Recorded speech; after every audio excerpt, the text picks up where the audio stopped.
Οι κυνηγοί των αδέσποτων ξαναχτυπούν. Ναι, άλλος ένας σκύλος για το αφεντικό.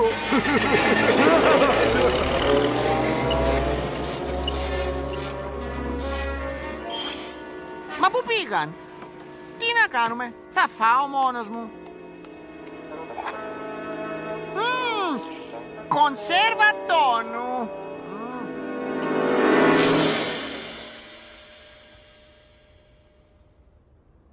Εδώ είναι τα χωράφια μας, φίλε. Σ' αυτά τα σκοτεινά δρομάκια δεν έχουμε μικρούλια, τρυφερά, γλυκά γατάκια.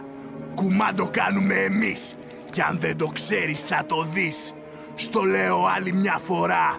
Να μας αδειάσεις τη γωνιά. Έτσι θα είμαστε πάντα. Γι' αυτό κάνες την πάντα. Εντάξει? Εντάξει. Εντάξει.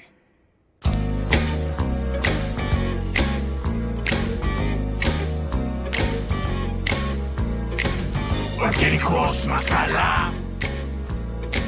Ο τυφερός μας δυσπά. Μας φτιάχνει μόνο η μαγιά. Η κλεψιά. Ποντίκια να τρώγω. Να κλέβω στο τζόγο. Αυτή είναι δουλειά. Δεν χάνω τον καιρό. Αρπάζω ό,τι βρω. Για μια ιδέα ζω. Να κάνω πάντα κακό. Το βέρεσε μας καλά. Κι ο τρομαλός μας δυσπά. Θέλεις να φας μια κλωτσιά στη γυλιά ή μια μπουνιά στα χαμνά? Να πονά! Μισούμε που είσαι μόνο ένας ξένος και το ανθρωπίνο το γένος μας φτιάχνει πολύ ο πανικός κι η χολή. Δε γουστάρω νυφαλιότητες. Πες ναι στις χυδαιότητες. Βαριές λέξεις παντού να τυχούν. Να πονούν! Ο Don Juan μας χαλά κι ο χαλαρός μας δυσπά. Θέλεις μαζί μου καυγά? Σαματά! Θέλεις μπουνιά? Βάλ' το θηλιά! Τσαμπουκά!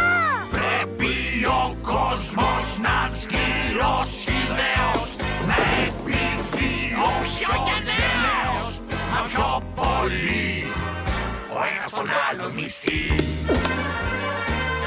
Με τις βρίσκες μας όλους απειλούμε, μες στα λούσα εμείς δεν ζούμε, φτάνει πια, δεν τα γουστάρουμε αυτά.